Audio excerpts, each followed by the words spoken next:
امام الانبیاء صلی اللہ علیہ وسلم نے فرمایا میں نے تمہارے اندر رہ کر 40 سال گزارے ہیں، تم نے میرا بچپن دیکھا ہے، تم نے میری جوانی دیکھی ہے، تم نے میرے شب و روز دیکھے ہیں، تم نے میرے معاملات دیکھے ہیں، بتاؤ تم نے مجھے سچا پایا یا جھوٹا؟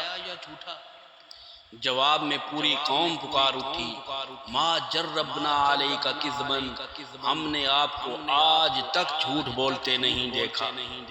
دراصل نبی کی حفاظت اللہ تعالیٰ خود فرماتے ہیں، اسی لیے نبی کا بچپن اور نبوت سے ملنے سے پہلے کا زمانہ بھی ایسا پاکیزہ اور روشن ہوتا ہے کہ دشمن بھی انگشت نمائی نہیں کر سکتا۔ ایک صحابی قیس بن سعد رضی اللہ تعالی عنہ کو دوسرے ملک جانے کا اتفاق ہوا۔ وہاں انہوں نے دیکھا کہ لوگ جب رئیس شہر کے دربار میں جاتے ہیں تو سجدہ کرتے ہیں۔ لوٹ کر آئے تو حضور علیہ الصلوۃ والسلام سے عرض کیا کہ آپ کو بھی سجدہ کیا جائے، آپ تو ان بادشاہوں سے زیادہ مستحق ہیں۔ حضور صلی اللہ علیہ وسلم نے فرمایا تم میری قبر پر گزرو گے تو کیا سجدہ کرو گے؟ کہا جی نہیں۔ آپ صلی اللہ علیہ وسلم نے فرمایا تو پھر جیتے جی بھی سجدہ نہ کرنا۔ ایک بار حضور صلی اللہ علیہ وسلم راستے میں کہیں جا رہے تھے، آپ کو دیکھ کر ایک شخص پر ایسی ہیبت طاری ہوئی کہ وہ کانپنے لگا۔ آپ صلی اللہ علیہ وسلم اس کے قریب تشریف لے گئے اور فرمایا ڈرو مت، میں ایک ایسی قریشی خاتون کا بیٹا ہوں جو خشک گوشت کے ٹکڑے کھایا کرتی تھی۔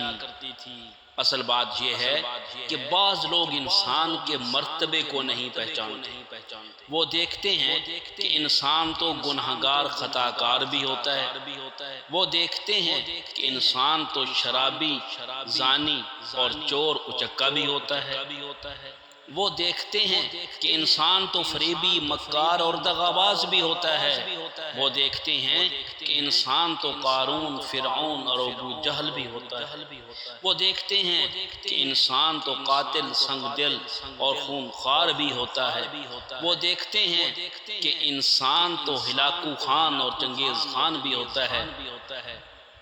سن لیجئے ایک کامل انسان کا مرتبہ فرشتوں سے بھی بڑھ کر ہے، بشرطے کہ وہ انسان کامل ہو۔ اسی لیے تو کہا گیا فرشتوں سے بڑھ کر ہے انسان ہونا، مگر اس میں ہوتی ہے محنت زیادہ۔ فرشتے گناہ نہیں کرتے تو کیا کمال ہے؟ یہ کوئی کمال نہیں، کیونکہ ان کے اندر گناہ کی صلاحیت ہی نہیں۔ فرشتوں کا زنا نہ کرنا یہ کوئی کمال نہیں، کیوں؟ ان کے اندر تو شہوت ہی نہیں۔ فرشتے قتل و قتال نہیں کرتے تو کیا ہوا؟ ان کو تو غصہ آتا ہی نہیں۔ فرشتے چوری چکاری نہیں کرتے تو کیا کمال ہے؟ کیوں؟ ان کی تو ضروریات ہی نہیں۔ وہ کمال تو انسان کا ہے جسے غصہ آتا ہے مگر دبا لیتا ہے، جس کی آنکھیں ہیں مگر غیر محرم کی طرف نہیں اٹھتی، اس کو دیکھتی ہی وہ جھک جایا کرتی، جس کے اندر شہوت ہے مگر ناجائز محل میں اس کو استعمال نہیں کرتا۔ کمال تو انسان کا ہے جس کی بے پناہ ضروریات ہیں مگر کسی کے مال میں ناجائز تصرف بھی نہیں کرتا۔ اگر انسان ہونا میرے بھائیوں کمال کی بات نہ ہوتا تو پھر فرشتوں سے انسان کو سجدہ نہ کرایا جاتا، انسان کی خدمت کے لیے ملائکہ کو مقرر نہ کیا جاتا، انسان کے دل پر علم ربانی کو نازل نہ کیا جاتا، انسان کو منصب خلافت پر فائز نہ کیا جاتا۔ اگر انسان ہونا کوئی کمال نہ ہوتا تو انسان کو معراج میں اس مقام تک نہ لے جایا جاتا جہاں فرشتے بھی نہیں جا سکتے۔ اگر انسان ہونا کوئی کمال نہ ہوتا تو انسان خلیل اللہ نہ ہوتا، انسان کلیم اللہ نہ ہوتا، انسان روح اللہ نہ ہوتا اور انسان محمد الرسول اللہ نہ ہوتا۔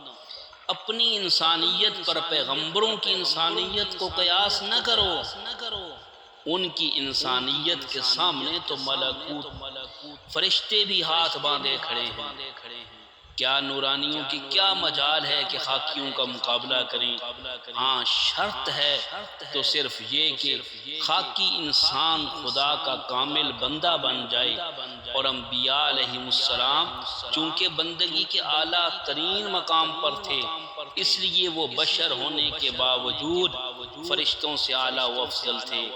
ایک دوسرے پہلو سے بھی غور کریں، وہ یہ کہ اللہ نے زمین بنائی تو انسان کے لیے، آسمان کو سجایا تو انسان کے لیے، سورج اور چاند محو گردش ہیں تو انسان کے لیے، ندی نالے، نہریں اور دریا رواں دواں ہیں تو انسان کے لیے، نباتات اور جمادات کو وجود دیا تو انسان کے لیے، حیوانات کا گوشت، دودھ اور جملہ منافع، یہ سب انسان کے لیے، کعبہ تعمیر کرایا تو انسان کے لیے، قرآن کو نازل کیا تو انسان کے لیے۔